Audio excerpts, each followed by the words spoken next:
दुनिया अफरा-तफरी का शिकार थी। इसका आगाज बिजली की एक गैर वाज़ेह बंदिश से हुआ जिसने पूरी दुनिया को अपनी लपेट में ले लिया, लाखों लोगों को अंधेरे में छोड़ दिया।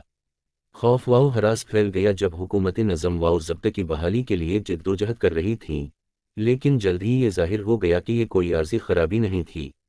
मुआशरा जैसा कि हम जानते थे कि ये टूट रहा है, खुराक की रसद कम होने और हुक्काम की जानिब से इमदाद के कोई आसार ना होने के साथ कम्युनिटीज़ अपनी बका को यकीनी बनाने के लिए एक दूसरे के साथ जड़ गईं। लोगों ने आर्जी कैंप बनाना, वसाइल जमा करना और महारतें बांटना शुरू कर दीं। हंगामा आराई के दरमियान इत्तेहाद का एहसास उभरा।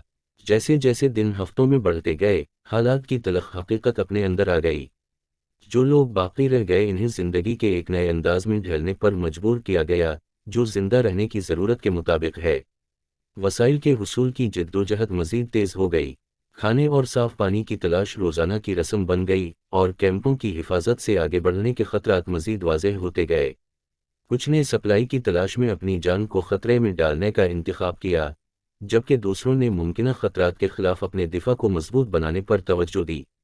अफरा-तफरी के दरमियान जिंदा बच जाने वालों के एक ग्रुप ने एक लावारस खेत पर ठोकर खाई। उम्मीद के दोबारा जिंदा होने के साथ इन्होंने ज़मीन काश्त करने और अपनी खुराक खुद उगाने का फैसला किया। ये ज़बरदस्त मुश्किलात के सामने एक छोटी सी फतह थी, लेकिन उसने मुस्तक़बिल के लिए उम्मीद की किरण फराहम की। बदलते मौसम नए चैलेंज लेकर आए। सख्त सर्दियों ने जिंदा बच जाने वालों की लचक का तजुर्बा किया, इन्हें गर्म रहने और तवानाई के तहफ़्फ़ुज़ के लिए जदीद तरीक़े तलाश करने पर मजबूर किया। फिर भी मुश्किलात के बावजूद हमदर्दी का एहसास कम्युनिटी को एक दूसरे के साथ बांधता रहा, जिससे इन्हें साबित कदम रहने की ताकत मिलती है। डाकुओं के एक ग्रुप की अफवाहें गर्दिश करने लगीं, कमज़ोर कम्युनिटीज़ का शिकार होने लगे और जो भी वसाइल इन्हें मिल सकते थे इस पर कब्ज़ा कर लिया। सख्त हिफाजती इक़दामात और मुसलसल चौकसी की ज़रूरत पर जोर देते हुए कैंपों में खौफ फैल गया। हर शोर को शक की निगाह से देखा जाता था और हर अजनबी को एहतियात से देखा जाता था। मौसम बहार की आमद के साथ जिंदा बच जाने वालों ने उम्मीद के एक नए एहसास को गले लगाया। फॉर्म ने अपनी पहली फसल हासिल की, जिससे रिज़्क़ का बहुत ज़रूरी ज़रिया फराहम हुआ। इज्तिमाई कोशिश और कम्युनिटी के अटल अज़्म का नतीजा निकलना शुरू हो गया था, जिससे आने वाले दिनों के लिए उम्मीद परस्ती का एहसास बढ़ रहा था। जारी जद्दोजहद के बावजूद कैंपों में मामूल की शक्ल इख्तियार करना शुरू हो गई। मामूलात कायम किए गए और तरतीब की एक झलक बहाल हो गई।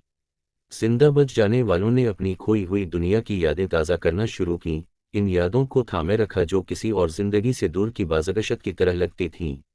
एक शदीद तूफ़ान ने इलाके को अपनी लपेट में लेकर तबाही मचा दी। पनाहगाहें तबाह हो गईं और कीमती वसाइल ज़ाया हो गए। ये उनके वजूद की नज़ाकत की एक वाज़ेह याद दहानी थी, जिसने जिंदा बच जाने वालों को एक बार फिर दोबारा तामीर करने और बदलते हुए हालात के मुताबिक ढलने पर मजबूर किया। जैसे ही एक साल का निशान करीब आया, जिंदा बच जाने वाले अपने सफ़र पर गौर करने के लिए जुमा हुए। इन्होंने नाकाबिल तसव्वुर मुश्किलात बर्दाश्त कीं, नाकाबिल तस्खीर मुश्किलात का सामना किया और अटूट बंधन बनाए। इन्होंने सीखा था कि बका सिर्फ जिस्मानी लचक के बारे में नहीं है, बल्कि इंसानी रूह की ताकत और इत्तेहाद की ताकत के बारे में भी है। गुज़श्ता रोज़ तबाही की बरसी एक पुरवकार लेकिन जश्न के साथ मनाई गई। आजमाइशों और मसाइब के बावजूद जिंदा बच जाने वाले एक नई जिंदगी की झलक तराशने में कामयाब हो गए थे। उन्होंने एक अलामती आग रोशन की, जो उम्मीद की एक किरण है जो मुश्किलात के बावजूद साबित कदम रहने, दोबारा तामीर करने और तरक्की करने के उनके अटल अज़्म की नुमाइंदगी करती है।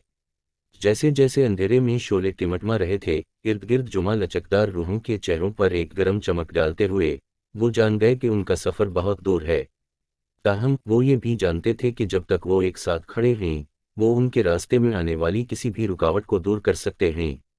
और इस तरह नई ताकत और मुस्तक़बिल के लिए मुश्तरका विजन के साथ इन्होंने नामालूम को गले लगाया। जो भी चैलेंजेस उनकी बहाली और निजात के रास्ते पर हैं उनका सामना करने के लिए तैयार हैं।